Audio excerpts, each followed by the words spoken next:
Good morning, everyone.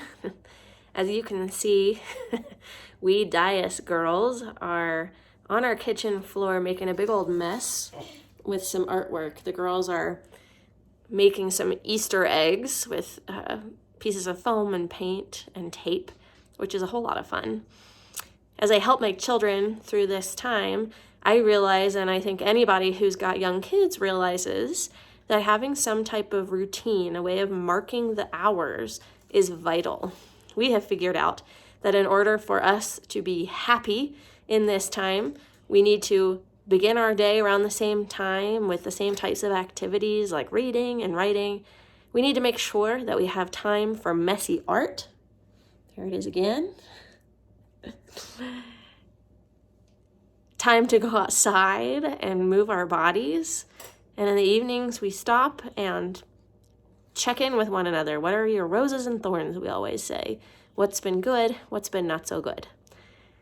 I think, once again, that as children can so often be our spiritual teachers, we can learn from them in their need for daily routine as well. It's easy for grown-ups to get caught up into the hustle of life. Even at home, I find that that's the case. I get caught up in my work on my computer sometimes, and especially if I'm editing some footage for prayers, I just get completely sucked in, and it can be hard to stop, and I suddenly look up and realize it's 3 p.m. and, oh, very nice, Molly.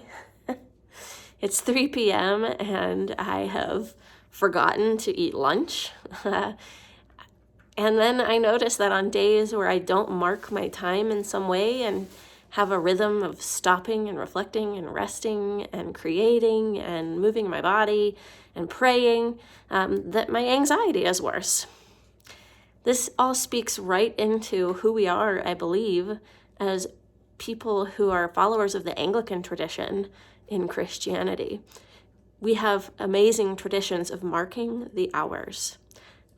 As many Christians have for centuries before us, we have a tradition of stopping at certain times of day and making sure that we pray.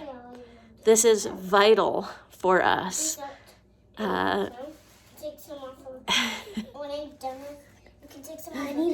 girls.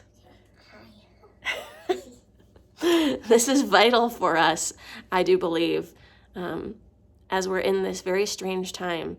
And it's an invitation for us to really practice our faith.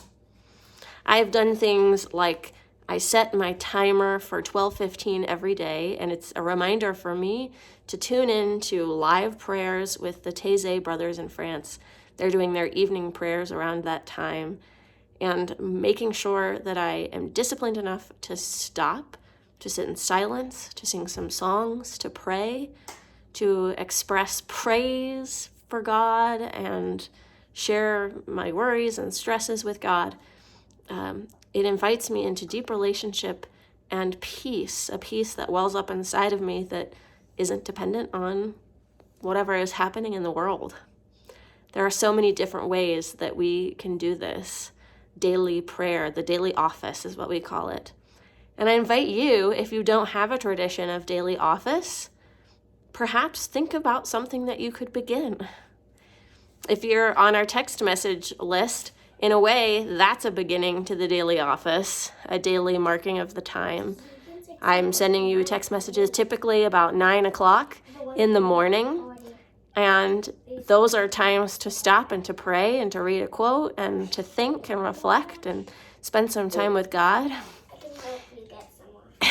And there are many other opportunities available too. So many churches are streaming daily noonday prayer or evening prayer or Compline, which is nighttime prayers. You can pick up the Book of Common Prayer yourself and look at morning prayer, noonday prayer, evening prayer, or Compline yourself. There are apps like Electronic Common Prayer. There are so many resources. Mission St. Clair is another one to look up. We'll send out some links to you with this daily prayer, but I do invite you, think of something that you could do. Maybe it's setting your alarm to do prayer or stop and pray or join a live stream of noonday prayer every day. But pick something and try and stick to it, like going to the gym. Do it for a week. See what happens, and let me know what unlocks for you in your life of faith. Have a wonderful, blessed day. We're going back to our messy art now, and we love you.